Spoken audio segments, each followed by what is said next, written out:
Hello and welcome to Community Connected. Hopefully your day went as good as it could. Connected. On this episode of Community Connected, we'll be talking to a Coach Calvin. To all y'all who probably know, if you don't know, now you know. Coach Calvin is Gervonta Tank Davis's personal coach. With boxing, it's like many other sports where you have the promoters, and for a long time Tank has been promoted through Floyd Mayweather. His personal coach, one of his personal coaches, is Coach Calvin. Coach Calvin was also the character that Cuddy was modeled after in the Wire series on HBO. This interview was done on site in Baltimore, Maryland, at the actual gym where Tank had started boxing. Coach Calvin gets into some of the details as to the situation he was dealing with out there in Vegas.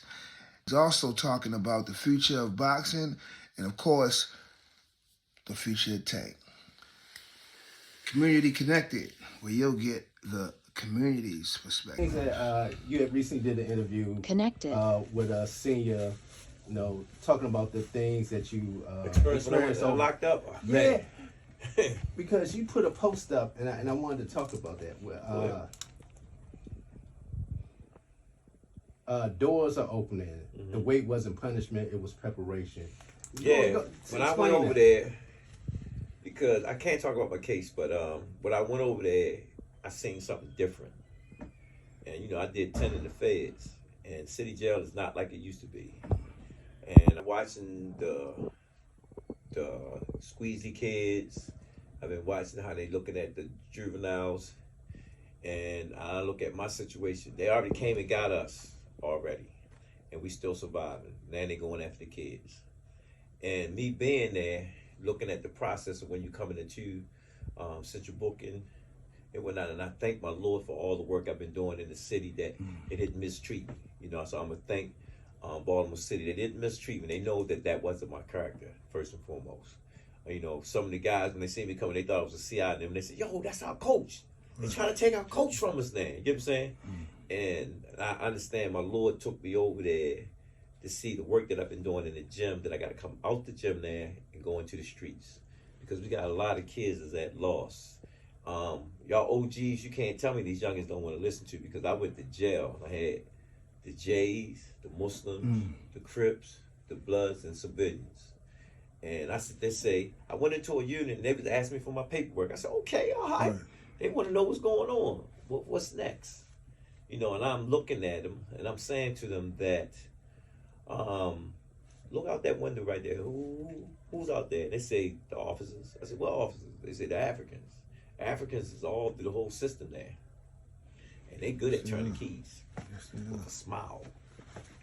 And when I look at this situation that's about to happen, you know what I'm saying? Because I remember when we was coming up, we had the Bells bombers. No more Bells bombing. You know what I'm saying? My cousin used to work in there. My mother used to work in there. Somebody from somebody's family used to work in there. But all the incidents that's been happening in all the jails, they took all of them out. So they gonna get somebody that's gonna actually turn them keys right. That's happening. So now when they pass them laws with them juveniles now, them juveniles, they got no sense of direction. You know what I'm saying? They don't care who you is. You're gonna see a lot of bodies coming out that city jail. You heard it from me first. Speaking on that, because you had the chance to speak with the youth over there. Man, did it. What's some of the challenges that you see this generation going through? Well, no resources, but God gave me a chance to say it's resources there. They just need somebody, man, that's gonna teach them, guide them.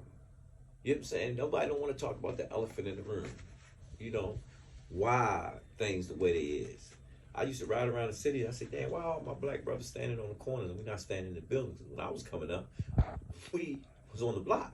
We bought the buildings. Would you say that the environment, as far as boxing and the youth becoming involved in sports, is becoming on a rise, or is it declining lately? It's not declining. It's just boxing is a sport for the people that love the excitement of boxing. You know what I'm saying? In this generation, you see that spark again. Because this last year that in boxing that we've seen some great fights that people, for some reason, as people, not black, not white, not Chinese, we like that war, that word, war, or that excitement that somebody's, getting, what you call it, because that's why they come to the arenas to see it. So it's not going on a decline. It's always going to be like that. Shucks. I see, I was just watching YouTube. I seen crowds of people watching kids with gloves on out there fighting. You get what I'm saying? It's entertainment. Yeah, it's just all of this entertainment. But dealing with this situation over city jail, man, we got to get to our youth. We got to. I don't care if you save one. I got like 7 or 8 of them coming to see me when they get out. Do you think? I'm sorry. Do you think that if they started boxing programs in the city jails, that they used to? Really? They used to have boxing in the institution, but what I seen, it's not set up is to help you better yourself. It's set up. It's a warehouse. It's a warehouse that you sitting still for them to make money off you. And they are making money off you. It's a big piggy bank. It's a big piggy bank. So I can't get mad with them because how would I sit there say? I used to say the God theory when we have a problem with crime. Oh Lord, please do something with this crime. Put them somewhere. They already created that. You know what I'm saying? Then when they created, they said, "Dad, how are we gonna make some money other than getting the tax people spending money in it?" When a kid go to school is what, 25 grand for a kid to be in school, 60 for when a person not get locked up. So off the brick, I'm making 60 grand. You know what I'm saying? Then when I'm giving you commissary, that's unreal. You know what I'm saying? Then when I'm giving you the phone bill, that's another bill. You know what I'm saying? Then not counting all the medicine that they're giving you from these other pharmacies and stuff that's going into that. That's more money. So you can't tell me them businesses not making money. They booming. So when I'm trying to sit there and say, man, we can't blame it on nobody. If we want to save somebody or get some, me, I'm like this. Whatever youngin is doing and he want to do some better with himself, I'm going to teach him how to do it. You know what I'm saying? But one thing he going to have to do, whatever he doing, he got to stop doing what he doing because I came up from that era. I was one of them kids that came up. You know what I'm saying? And I came home with a plan. When I did my 10, I had a plan. I sit down and ask myself, yo, why you back? I violated. What you violated for? Boom. And I wrote it down. But when I left out, I had a plan. My Lord gave me a plan. Follow this plan and you're going to be all right. That's how I got where I'm at today. I stay in the gym. I don't go nowhere. I don't do anything. So when this happened to me, I said, Dad, what in the world I do? He said, Mr. Ford, you got a warrant. A warrant for what? Right. In Nevada. I ain't never been in Nevada. He said, no, Vegas. I said, oh, Vegas. And then when he told me, he couldn't see what it was. And then when I went inside and he told me what it was, I said, that ain't my character. The police even said that. That's not even Mr. Ford's character. People know me. People that really know me, I'm giving. I do stuff for kids for nothing. You know, it's not about the money with me. I just try to survive, take care of my family, and live a simple life. You know, that's a great point what you're saying there, Coach. Because remember we had an interview a few years ago when you were dealing with the COVID situation and how you were focusing on the kids and how you said that you learned something from that when it came to Tank. Tank was first. But now, do you go back now and have those conversations with Tank? Like, I really got it. Tank just had a beautiful conversation. We just talked for hours yesterday. And I sit there and say, our mission is different, yo. We have to pay attention to the signs. You got to remember, he got locked up for the same thing that some of these youngins get locked up. Oh, he hit me. Oh, my Lord. Right. You know what I'm saying? I met about 30, 40 kids. First thing they said, man, my girl got a warrant on me, man. I'm getting locked up for my girl hit him. And I sit there and say, well, I'm not going to expound on that, but that's what's happening there. This degree of stepping on us been happening for so long. You know what I'm saying? I remember when the welfare came in the place, they told the woman, he can't stay here if you get the check from us. Y'all remember that? Mm-hmm. Then, when we talked about don't leave the kid, no kid left behind. Remember the Reagan era started that. That's why they passing kids like they was, because that rule was already in effect. So everybody don't want to go back when it first started, the root from when it came from. So when I sit back and look, so I say, now, they already been doing that thing with us, and they still saying we survived. Let's quite the babies now, the juveniles. You know what I'm saying? You start putting them juveniles with them adults around there, it's gonna be ugly. Because one of the things you start to see now is they've been talking about it for years now is the prison to pipeline system that is set up and designed that way because of the privatization that we have going on with the prisons.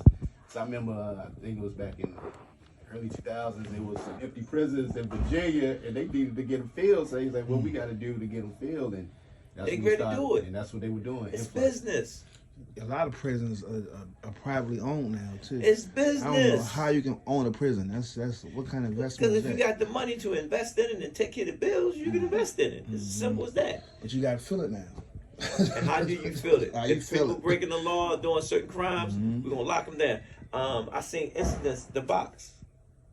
You had to pay for the box to be locked up on. Still got to pay for it. It's a business. Mm-hmm. So again, my thing is, they talking about the juveniles. What contingency plan they got for the kids that's not really bad?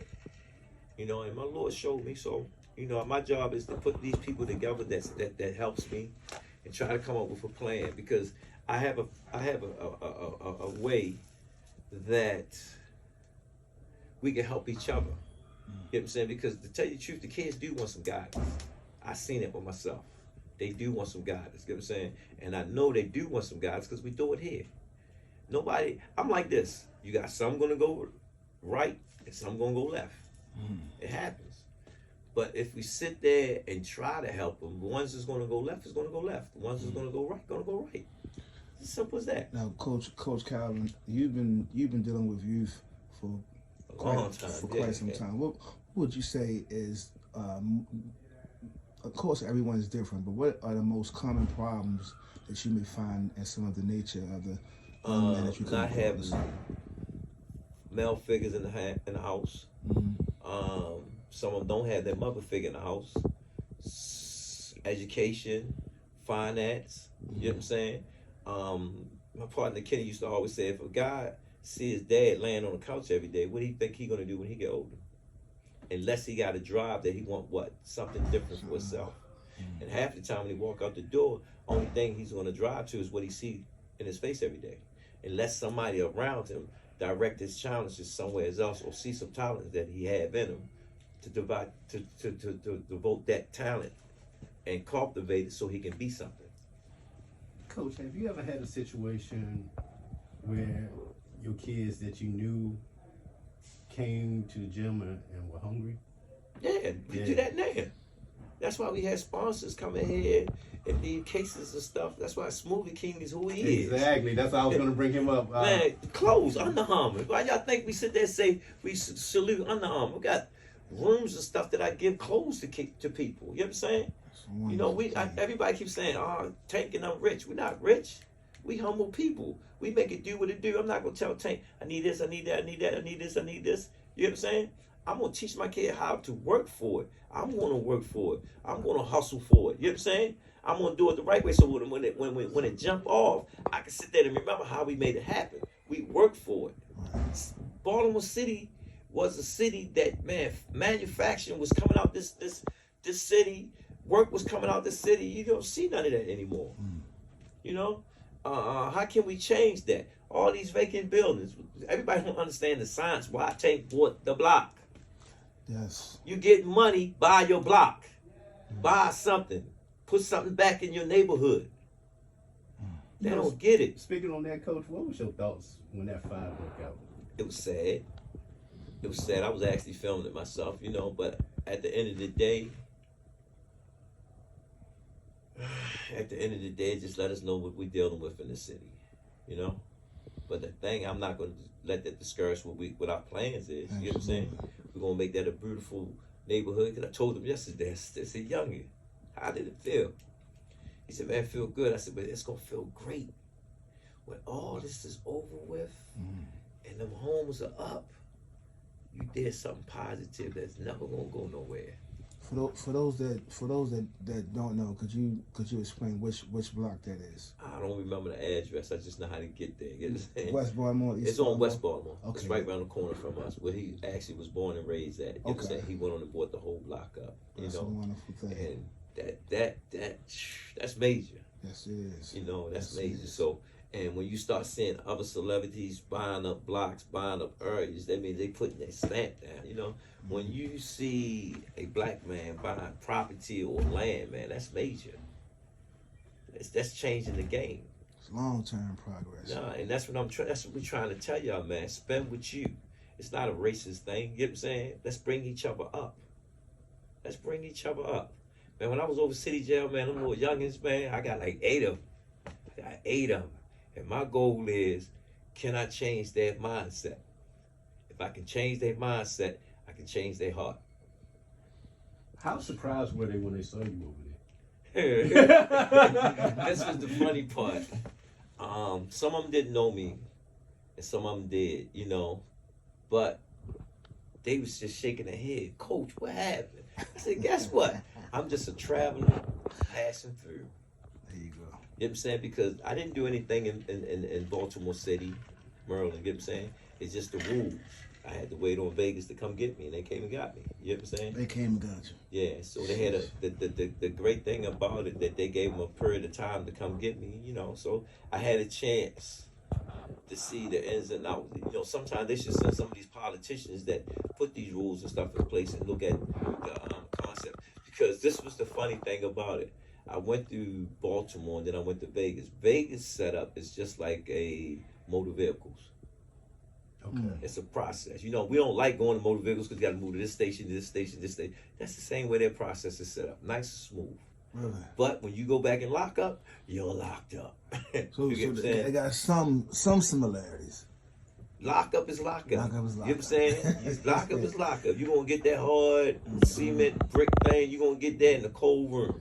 That's 15, lock up. 30 men in a room about this size. Yeah, it can happen. Yeah, that can happen. Yeah. But that's lock up. Yeah. But the process, it doesn't feel like they still treating you like a human being, not cattle.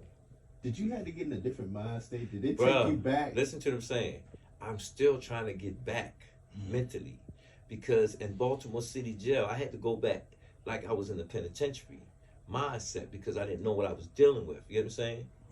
I didn't know what I whole was nother dealing. generation. Not just the generation. Some of them thought patterns. You know, like it wasn't like when we was coming up. Their thought pattern was different. It was like survival mode. You know what I'm saying? I mean, the worst day that I hate was commissary day. I hated commissary day because you can cut the tension in the building. Right. You know what I'm saying? Right. And I said to Right. myself, it's only $100. Right. So in that process, like, yo, we doing what we are doing for $100, commissary. Come on.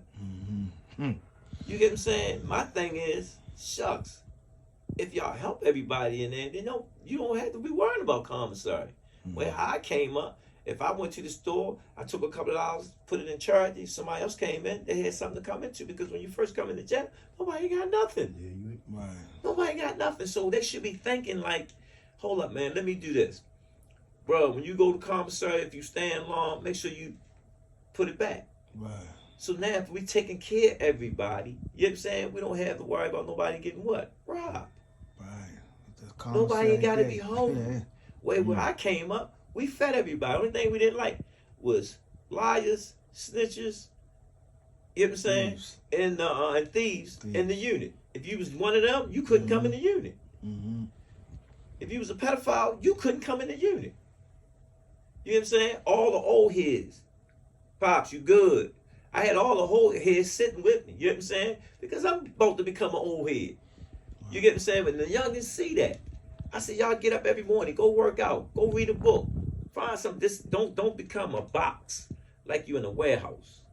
Don't become that, man. I seen little youngins was like, yo, this is my plan. I'm putting it together, coach. That's all. If I seen them doing it there, they can do even better out here. Kids sit there and say, coach, I said, yo, what you wanted to do with yourself? He said, man, I wanted my own trucking company. I said, what's the most money you ever had? He said, I had 20 grand. And the other old head looked at me and said, yo, I said, see, that's what he missing. 20 grand. 17 years old. I mean, I think it was 17 or 20, somewhere around in there. 20 grand. That's a trucking business. It is. It is. So you can't tell me, man. In this gym, I got entrepreneurs left and right, don't I? Yeah, left and right in there. Left and right in here. If I don't know the answer, I'm gonna go find the answer for him. So, we got a lot of work, man. But I just hope my Lord give me the strength and the will and the people, man, to put this plan together. Safe Street, they had their chance. Great opportunity. Great opportunity. They had a plan, you know what I'm saying? And only thing that we are missing, man, nobody is monitoring them. You got the probation office, they not monitoring everybody want to check. You got if I had it my way, all them people working in them getting all them millions of dollars and stuff, no, you only get you get this type of money the way you earn it. Mm-hmm.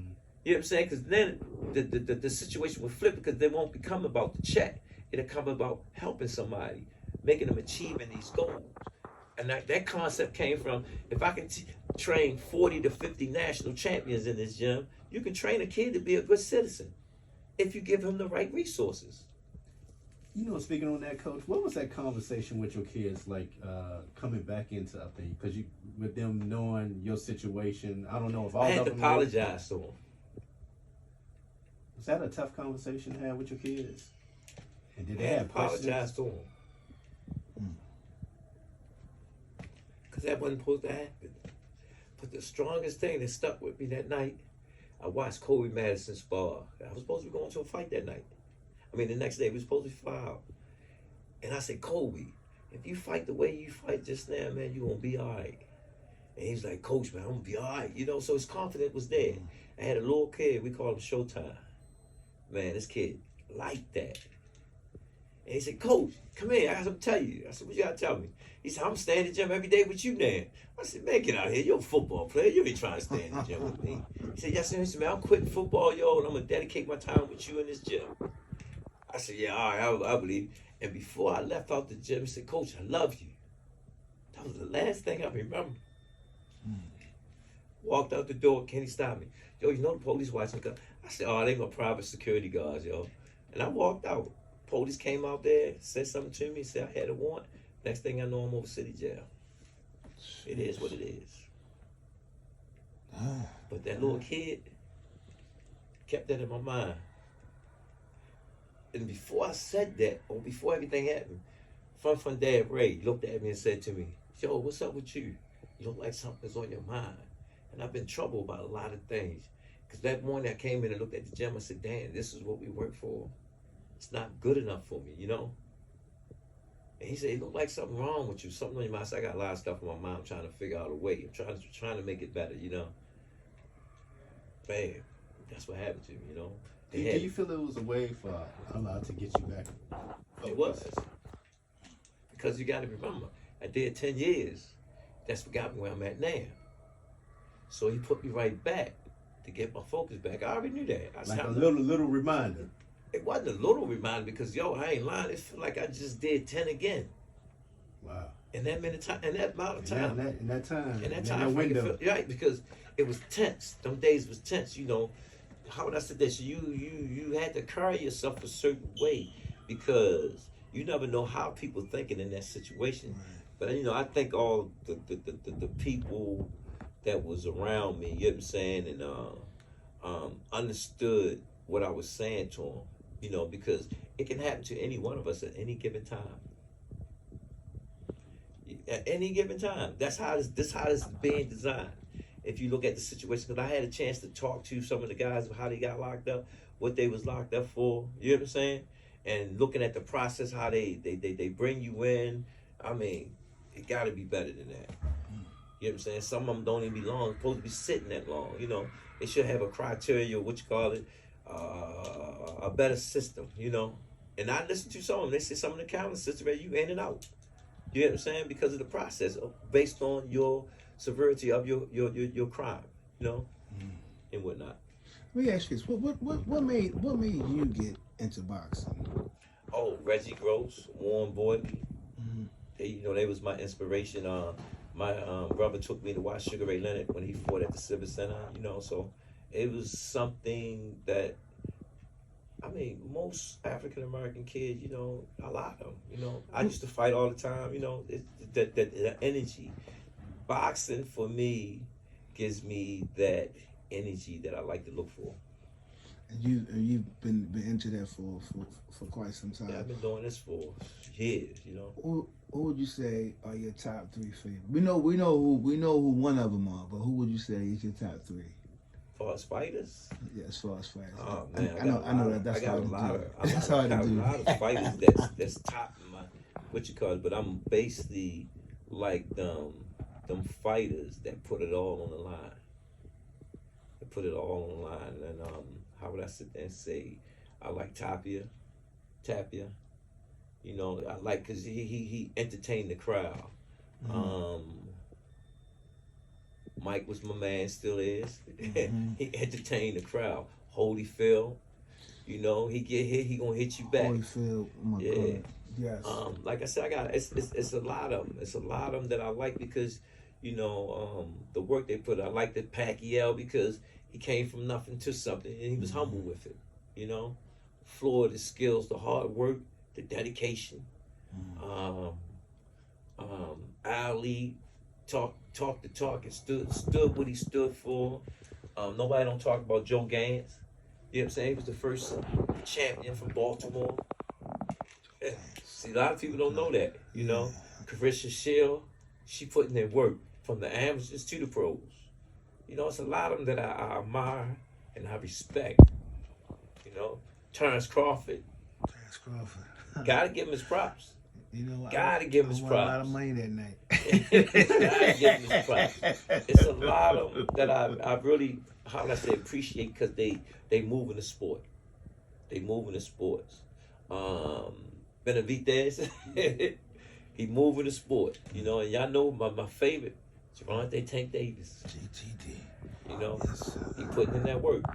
what would you say to any youngin that's watching Tank, that's seeing his story, and it wants to come up in boxing? What would you say? They come from the streets of West Baltimore or somewhere in Watch Chicago. his story. Watch his story. Watch his life. This second half that we about to go into is going to tell it all. Because it's showing us what we go through in life. You know, with the fame, the riches, the poor, and everything. It's just lessons. You know what I'm saying? But we got to turn it around as a people. We have to.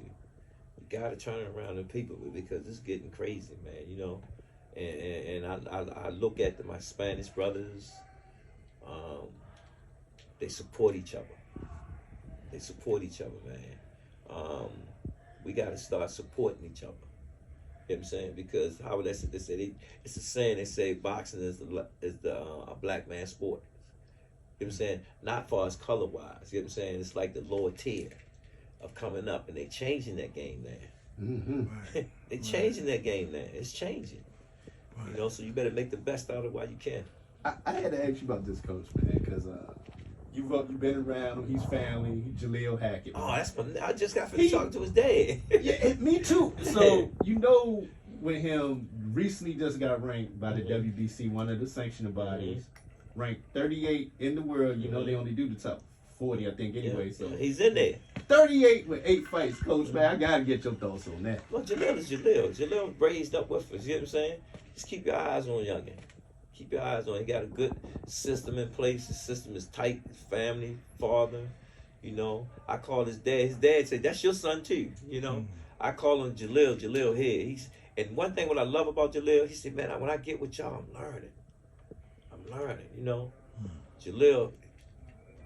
That's my little secret weapon right there. Yeah, he do learn a lot because I seen him in Tank. I seen him in Truck was showing them different overhands out around 15. Lorenzo Truck Simpson, my other baby. You get what I'm saying? We got a lot of them. Like I said, I always sit there and say, I got Iceman back on board. We got a lot of them back on board. We're just trying to how would I say, Baltimore wasn't known for having great fighters here. You know what I'm saying? But there's been a lot of great fighters come out of Baltimore. They just get stuck here. Hey, Coach. Now I got to get your thoughts on this also as well. You know, the Excellence League made that offer for Tank for $20 million. The fight Haley. Answer this question. Mm-hmm. If Garcia said he made 30, how can you only give Tank 20? That part, because remember we talked about that on the track. Remember that day we talked about. So does that answer your question? It made no sense. Right. So that which it don't make what no sense. That's it. What we Don't always say, add up. it don't make money, don't make sense. We just said it. You said it right. I tell Tank that. I said, yo, if it don't make sense, People it don't ain't gonna make money. understand. Ryan said, how much you make? 30 million. You say make 30 So you million. offer to take 20. It don't make sense. It don't make sense. If he's saying he walked away with 30 and you only gonna give him 20, man, something what? Wrong. That math That, ain't that sound math. right? You can get a kid from the 5th grade to figure that out. If I got 20 cents and somebody else got 30 cents, which one you want? But that's so hard with what you see now in today's media and the YouTube and them spinning things a certain way. It don't sound putting right. people's addresses. Man, I couldn't I believe don't that, even- man. I don't even want to say his name, but Yeah. I was disappointed. They can't in even Smith, get a for real. word I was from me no more. disappointed That's in how him. I'm just keeping it real. Because he he been on the Rise podcast talking about he was a Tank Yeah. fan and this and then I can see you that. see what happened. I can see that the person went and did the history and whatnot. They don't understand certain things. Now I got to do certain things to move certain people, you know. So it's like I see them. They can't even get a high from me now. Yeah, that was You very know, I mean, you got to disappointing. have some type of respect for somebody. So that lets me know that you don't respect nobody. You know. So I think you So- saw my baby with free cash. Yeah. No, That but was you know, it. when people do things like that, it comes back tenfold on them. Yeah. Keep it real. And when it happened, you gonna say, "Dad, Calvin said that." Hey man, you know I appreciate your time as always. I Coach. I'm gonna appreciate catch you you here too, doing man. your thing with the kids. Yeah, I'm and gonna I had a do chance to talk to Josh, you know, Mhm. and this experience here. He Josh, doing great man, things. that's y'all watch him, man. You see the babies he got I now? saw the babies today. Love it, man, love it. I want to appreciate y'all guys, man. Y'all got a free one today, because I was being like hectic, but this my man, you know. And then you pulled up. I said that was God's work. I had no idea, man. Community Connected got a surprise blessing of an interview with Coach Calvin. Thank you, man. Out the blue. Same I time. want to book y'all. All right, appreciate it, Coach. There you go. Appreciate you.